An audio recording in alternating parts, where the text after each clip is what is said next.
16 avril 2010. Quel savoir! Ce mot rapporté d'Hélène Arveler dans Le Point. Vous savez ce que disait un Nobel américain? La seule chose valable que j'ai apprise, c'est ce que l'on m'a enseigné au jardin d'enfants. Se laver les mains avant de manger, respecter les règles du jeu et prendre la main d'un autre enfant pour traverser la rue. Tout cela est plus important que ce que je sais sur mon métier. Et Madame Arveler d'ajouter, cet homme a eu la chance de recevoir une éducation. Voilà résumé en quelques mots le drame que connaît l'Occident aujourd'hui. Il ne date pas d'hier. Déjà, l'intitulé du ministère chargé de diffuser le savoir crée la confusion en France. De l'instruction publique en vigueur sous la Troisième République, on est passé à l'éducation nationale. Ce qui laisse entendre qu'enseigner les enfants revient à les éduquer. Plane sur cette confusion l'ombre suréminente de Socrate pour les uns et l'ombre de Jean-Jacques Rousseau, le sophiste, pour les autres. Au vrai, l'éducation nationale surgit après la Seconde Guerre mondiale à des relents de stalinisme. Sauf à avoir le goût de la dictature, on conviendra aisément qu'on éduque un être en particulier et qu'on instruit des enfants. À ces considérations s'en superpose une autre, la massification de l'enseignement, qui se complique d'une diversité ethnique tout à fait nouvelle.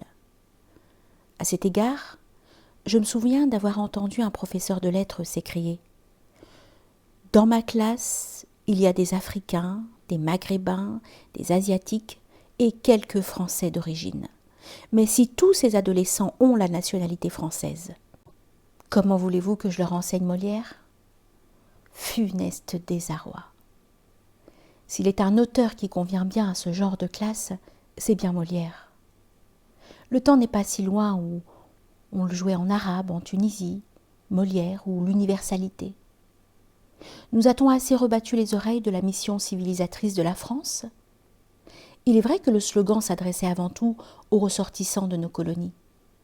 N'est-ce point le moment de reprendre ce slogan et de l'appliquer à ce que notre pays a donné de meilleur au monde, grâce à ses écrivains, à ses poètes, à ses dramaturges ? France, terre des arts, écrivait Du Bellay, avant de compléter sa pensée, et des armes. Nos lettres ne sont assurées que de l'assurance de notre patrie.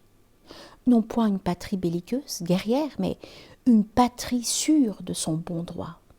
Là, ce n'est plus le cas.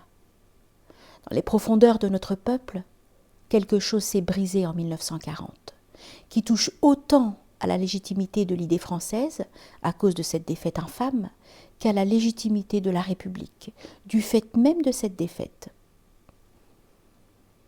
Les pleureuses professionnelles traînent depuis lors un long deuil. Les larmes et le pessimisme sont leur fonds de commerce. J'avais appris qu'une bonne république nécessitait un exécutif fort reposant sur une majorité et affronté à une opposition consciente de ses devoirs et de ses droits. Et voilà. Il semble que nous ne soyons plus en république. La démocratie à la mode soviétique l'aurait insidieusement emportée. Sans me porter à cette extrémité d'analyse, je constate que l'opposition actuelle se borne à contester de manière systématique et aveugle ce que propose le pouvoir. Ce jeu-là devient un jeu de massacre. L'autorité étant dénoncée jour après jour au plus haut de l'État, sans relâche, sans arrêt, comment pourrait-elle s'exercer sans difficulté dans les classes du primaire et du secondaire ? Loin de moi l'idée que je doive adhérer à tout ce que décide le pouvoir, quel qu'il soit. Force m'est d'admettre que l'affaiblissement continu de l'exécutif depuis le départ du général de Gaulle représente peut-être une exception française, comme on se plaît à le dire avec une arrogance de mauvais aloi. Mais cet affaiblissement me donne l'impression que plus personne ne croit aux vertus de la République. L'unité du pays est en cause, parce que l'unité du peuple fait question. Souvenons-nous du 1er siècle après Jésus-Christ, du règne de Marc Aurèle et de ce qu'en a dit Renan. Rome a connu la République. On sait comment elle a fini. Puis il eut l'Empire. Il s'est achevé en bas empire. Nous y sommes. Ce serait une erreur de croire que l'histoire a réponse à tout. La fin de l'Empire romain résulte d'une crise spirituelle sans précédent. Nous y sommes. Qu'a donc à nous offrir la République cinquième du nom? Pas même la possibilité de s'enrichir, horizon indépassable de M. Guizot. Pas même le bonheur de se retrouver dans une culture partagée, horizon indépassable des marxistes. Pas même la communion dans un humanisme tempéré, horizon indépassable de la Troisième République.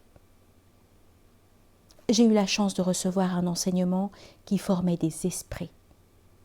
Un enseignement qui pouvait déboucher sur une vraie connaissance. Mais aujourd'hui, le savoir, voilà ce qui est dispensé, j'allais écrire, distribué dans nos collèges et nos lycées. Plus rien ne se transmet stricto sensu. La crise spirituelle passe aussi par là. L'échec de l'éducation nationale tient au fait qu'elle part du savoir au lieu de l'enfant. Elle ne cesse de quantifier. Elle rejoue le grand débat entre la tête bien faite et la tête bien pleine. Toutefois, comme elle a en horreur tout ce qui pourrait être tenu pour de l'élitisme, vieux fantasme marxiste, elle se borne à remplir les têtes sans se préoccuper de ce qu'elles deviendront. Ainsi chargée de tout ce fratras. Le savoir ne s'inscrit nullement dans une conception générale de l'homme. Seule la connaissance y tend, puisque c'est par elle que l'homme peu à peu parvient à se définir, puis à se découvrir.